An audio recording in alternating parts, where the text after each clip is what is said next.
What's up guys, Jordy here. Welcome back to another video. Today I want to take a few minutes and talk through a few alternatives to Ableton Live for use within a worship context. So first I think we have to talk about why someone would even be looking for an alternative to Ableton at all. And I think it really comes down to two main things. The first reason is simple, and that's its price. Ableton Live 9 Suite at the time of filming this video is $749. Now, whether or not Live is worth $750 to buy for the Suite version is probably a talk for a different video.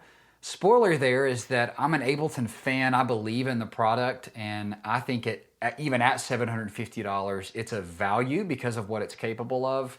But the point I'm trying to make here is that that sticker price oftentimes scares people away from really diving into what it's capable of. The second reason that I think folks shy away from getting into Ableton Live is that it can be really intimidating. I mean, at first glance, the first thing you see is that it has two completely separate views in session view and arrangement view. And if you're used to working in a linear digital audio workstation like Pro Tools or Logic or GarageBand, then that alone is enough to scare you away possibly. And in addition to that, Ableton has all these crazy Midi capabilities, these warping options that if you aren't used to seeing can be a little bit intimidating, beat matching, and tons of other features that are unique to Live 9. So as a user of Ableton Live 9, and as someone who believes that it's capable of things that no other digital audio workstation is capable of, I could still understand how between the price and the learning curve that someone may be looking for an alternative. So as we jump into the alternatives here, I think before we can establish a good one for you, we have to discuss what your needs are. You have to be honest with yourself about what you need out of something like Ableton Live. For example, if you need software that's capable of hosting VSTs, both instruments and effects, if you need software that has built-in sounds and effects, if you need software that's capable of being your click track and hosting your guide, if you need software that's capable of being your library where you store all your sounds and all your multi-tracks, if you need software that's capable of playing back multi-tracks, if you need to be able to hop around within the arrangement of your multi-track, tons of other functions like that, then that's exactly what Ableton Live was designed to do. So if you need all of that, I'd have a really hard time recommending anything other than Live 9. But if you want to be able to handpick a few of those features and identify a piece of software that's capable of doing a few of those things really, really well, then I think I have a couple recommendations for you. The first alternative that I want to talk about is one that I'm really excited about, and as of the filming of this video, it just came out 2 days ago. And that's Loop Community's Prime app for Mac. So I've been an avid user of Prime for iOS for the last few years, and I've even got a couple videos on the Prime app on my channel. But I've been waiting on Loop Community to release the Prime app for Mac, and they finally did. I'm a user and believer in the Prime app because I think it has three main things going for it. The first one is that it's incredibly efficient and quick. Even if it's like last minute, you're walking to rehearsal, you can load tracks instantly and quickly, and then once they're loaded, you can mix things down and it's super easy to navigate. Second reason is that Prime is accessing the massive library that Loop Community's built on loopcommunity.com of multi-tracks. It's rare that I go looking for a multi-track that I can't find on Loop Community's website. And even then, if I do, Prime has the ability for you to load your own tracks within the Prime app from the Prime Cloud. And the third thing that it has going for it is the price of those multi-tracks. They start at about $10 and can be as expensive as about $20 for the actual master track from the recording. At that price, Prime is one of the most affordable options for multi-track playback when it comes to buying tracks every week. And if you're doing that, it can get pretty expensive pretty quickly if you're paying $35 a pop for a track. And now that both the iOS app and the Mac app support dedicated audio interfaces with multiple outputs, giving you the ability to assign each track to an output or a pair of outputs, I really think that alone has really helped Prime become a real contender when it comes to actual multi-track playback. So if you're looking for an alternative to Ableton Live as a dedicated multi-track playback setup, I don't know that I can make a better recommendation for you than Prime. The app itself is free. It's super easy to use. It's a massive library of multi-tracks, and it's super affordable to get into when you're buying tracks every week. I really think Prime is worth your time and worth you taking a look at. But if you're looking for a more feature-rich option that gets you closer to the usability and capability of Ableton, then we have to look elsewhere. So this takes me into my second recommendation, which is Mainstage. Mainstage is sort of a sister app to Apple's Logic Pro 10, and it uses all the same plugins and instruments, and it's designed specifically for live use, and it's $30. Mainstage is sort of a sandbox for audio. If you can think it up, you can probably make it happen within Mainstage.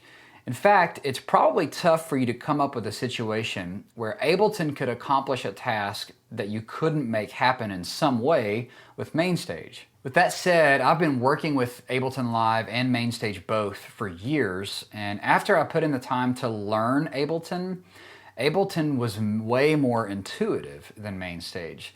Whether I'm mapping Midi or I'm working with automation or I'm setting up a multi-track playback rig in general, either way, Ableton wins when it comes to workflow. It's not to say that Mainstage is difficult to work with. It's just that when it comes to accomplishing the same task, I would much rather do it within Ableton than within Mainstage. I think a good example of this is mapping Midi. So that is taking a physical button on your controller or keyboard or whatever and mapping it to a software button within the software. With Ableton, it's as simple as hitting the Midi map button, selecting whatever you want to map to a physical button, and then hitting that button. Turn off Midi map button and you're done, and it works every time. To do this same thing in Mainstage, it's similar, it's just a little more clunky in my opinion. I've got to go to the Layout tab, I've got to select the software button that I want to assign to a hardware control, click the Assign button, then I've got to move my physical knob button, fader, whatever. Then it's assigned, but at that point, I've got to make sure that whatever I have that button in the software doing is lining up properly.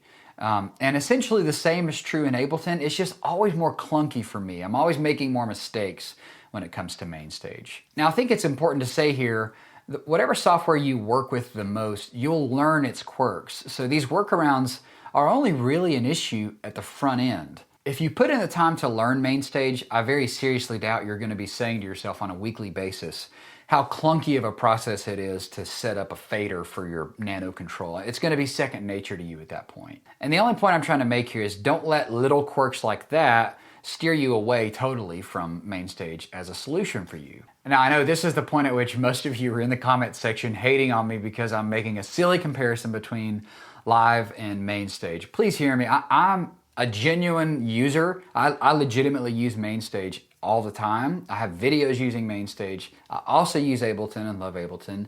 I'm not hating on Mainstage. I'm just saying that ultimately it's $30 and that $30 price tag shows itself in some areas. But I don't think any of those things should stop you from taking a real look at Mainstage as a solution for you as an alternative to Ableton. All right, so I do have one more recommendation as an alternative. We've been talking about Ableton Live this whole time, and you're probably thinking to yourself, you've only talked about the $750 version of Live, and that's the Suite version. And that's true. That's been intentional up to this point because oftentimes folks think that's the only option. They think if you don't buy the max version that you're not going to get what you need. So Live has three versions. There's Intro, there's Standard, and there's Suite. Now Suite comes with every plugin that is native to Ableton. That is all of the built-in instruments and sounds and all of the effects. I don't think you need all of those things. In fact, I don't think you need most of those things if you're looking at Ableton for use within a worship context. In fact, if you're looking at Ableton as a solution for your team, it's probably from the standpoint of looking for a multi-track playback setup. And if that's the case, I believe wholeheartedly that you can get what you need out of Ableton Live 9 Intro. Intro is $99, and it's just a scaled down version of Live 9. the Suite version. Like we talked about, it doesn't include all those sounds and effects. The biggest thing that you need to be aware of if you're looking to buy Ableton Live 9 Intro is that it limits you to 4 mono outputs. And this really comes into play when you're setting up a playback setup. And so most of the time, 4 is going to be enough for most people, because you're normally going to have a mono click output or metronome out. You're going to have a guide output, and then you're going to have stereo tracks. Most folks don't need to be able to send all the guitars out of a dedicated output, all the keys out of a dedicated output, all the drums and percussion out of their own, and then have click and guide out of their own. Most of the time, 4 outputs is going to be enough. And even then, you still get 4 gigs worth of built-in sounds and processing, and it's not a bad deal at all at $99. So if you're looking for a Live 9 alternative, Ableton Live 9 Intro, I think, may be a great alternative to the $750 Suite.